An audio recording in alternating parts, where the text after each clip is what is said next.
Nvidia have published the specs for the new RTX laptop graphics, which will be available from the 29th of January, so just a few days away.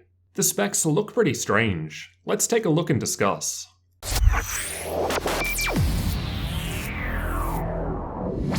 So the page for the new 20 series laptops is now publicly available. You can easily find it by searching for Nvidia RTX laptops or similar in Google.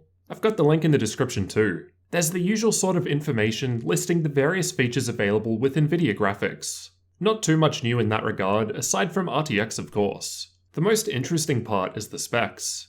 When I first saw this, I was quite surprised by the base and boost clock speeds and TDP listed for the RTX 2080 and RTX 2070 laptops. There are some pretty big differences here, more so with the 2080. According to this, you can get a laptop with RTX 2080 graphics, and it may have a base clock between 735 MHz and 1380 MHz, a difference of up to 645 MHz, quite large.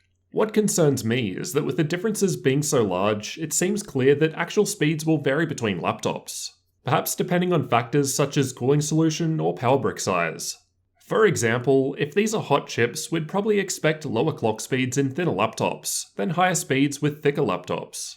Though both may still be marketed as RTX 2080 gaming laptops, just the same, which would make it hard to know what level of performance you're actually going to get. I'll have some detailed benchmarks and comparisons coming out over the coming weeks, so make sure you're subscribed for those. I'm guessing that these ranges include Max-Q graphics too, because Max-Q specs aren't listed anywhere else separately. If this is the case, I'm not sure why all of the specs have been grouped together like this.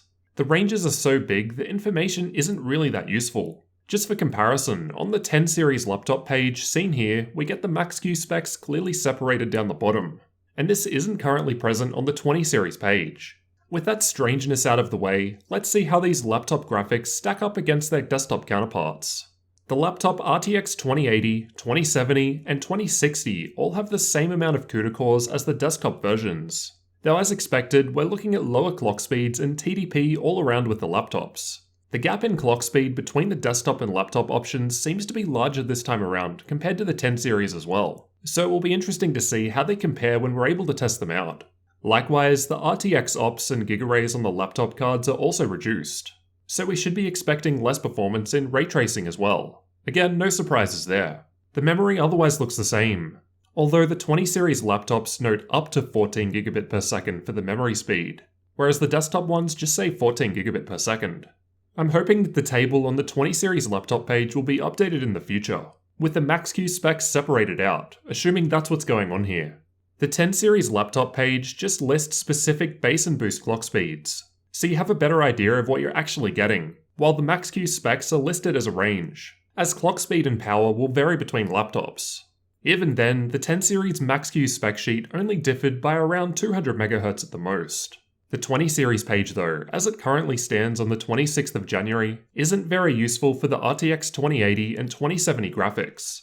If I have two different 2080 laptops, will one have the minimum 1095 MHz boost clock speed, while the other may have the maximum 1590 MHz speed? How will I know this when buying a laptop with 2080 graphics? Again, I can only assume the lower end of the spectrum are the Max-Q laptops, as they aren't currently listed anywhere else, so it might not be quite that big of a deal if they update this page. Although the ranges listed still vary a lot more compared to the 10 series. It's a strange way to go about it, and we effectively still don't really have a good idea on specs. Anyway, let me know what you guys thought about these odd RTX laptop specs down in the comments. There's not too long now until the RTX laptops are available, so hopefully this will become clearer soon. If you're new here, make sure you get subscribed for all of my RTX laptop testing coming up.